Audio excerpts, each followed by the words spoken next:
Today is gardening day and I have been waiting for a while for the chance to get out to this particular section of my yard and get things looking good again. I started at my local nursery and every time I arrive here, honestly, I am amazed at how large this place is. It seems to go on forever. It's just acres and acres of plants, and I've been known to spend a little too long walking around and taking it all in. But we've got work to do today, so I've decided on a color scheme for this part of the yard, and I'm working with a few larger plants that are already in the ground from last year's attempt at making this garden pretty. I want to create a purple, yellow, and white color story. Purple and yellow is one of my favorite color combinations in the garden, so I cannot wait to see everything planted. These yellow beauties are called Bush Daisies. They fill out too, so I cannot wait to see how they're gonna look over time. I love these purple flowers. They're my all-time favorite for Zone 9B. They're called Angelonia, and to me, they look like the perfect cottage garden flower. Guys, this yard has needed some help for a while now, and we are in the process of an entire backyard makeover, which of course takes time. So this little garden project is my way of at least gaining control over something while I wait for the larger things to come together. The mulch has all but gone from this section. The dirt is mostly sand. I've even had a visitor take up residence here lately, which I'm not quite thrilled about.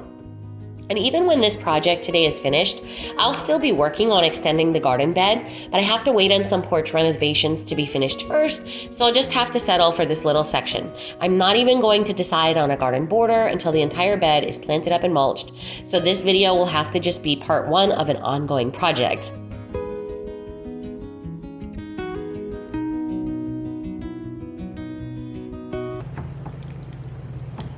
Okay, so I think I'm going to place some of the white flowers here in the front of the Bush Daisies. I'm not sure if I have enough. If I do, I'll put one or two over on this side also, just to give sort of a cohesive look for all sides. But basically we were going with like purple, yellow, and white here for this section.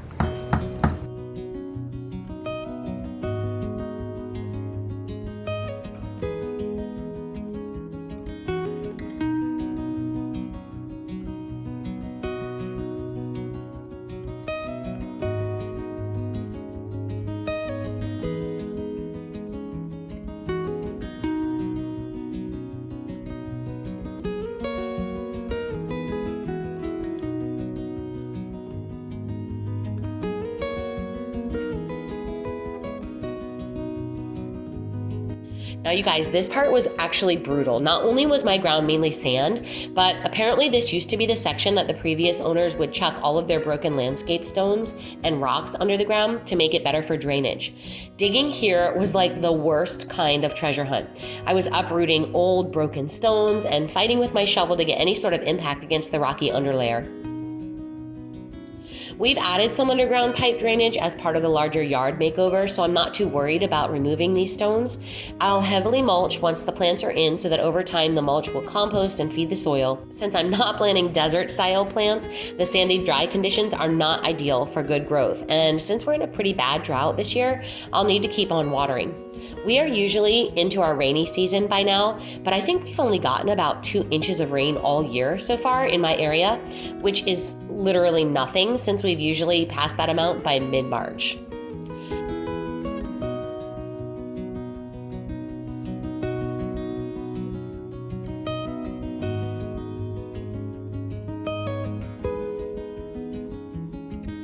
Once the plants are in, I like to water everything really well before mulching. That way the water really penetrates into the roots, and then once the mulch cover goes on, it'll help keep in the moisture and give the new plants a good start. It was really hot and dry on this day, so a little extra water to get going won't hurt.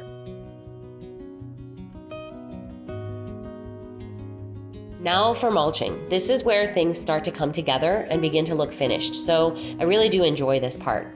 I like to over mulch. I think it keeps the weeds down, it helps to keep moisture in, and the best part is as it breaks down over the years, it'll feed the soil and create a really great place for earthworms to live, and they are great for the garden. That'll take time though. Right now I'm basically working with a desert, dry and dead, so patience and lots of water is key.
Just a few finishing touches and this little section will be finished.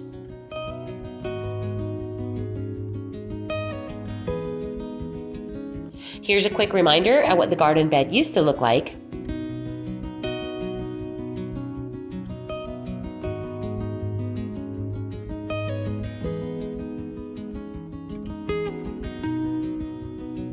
And here's what it looks like now.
Stay tuned for more yard makeover updates. We're working on a brand new patio space, a complete renovation of our screen porch, and of course, some gardening and garden tours are to come.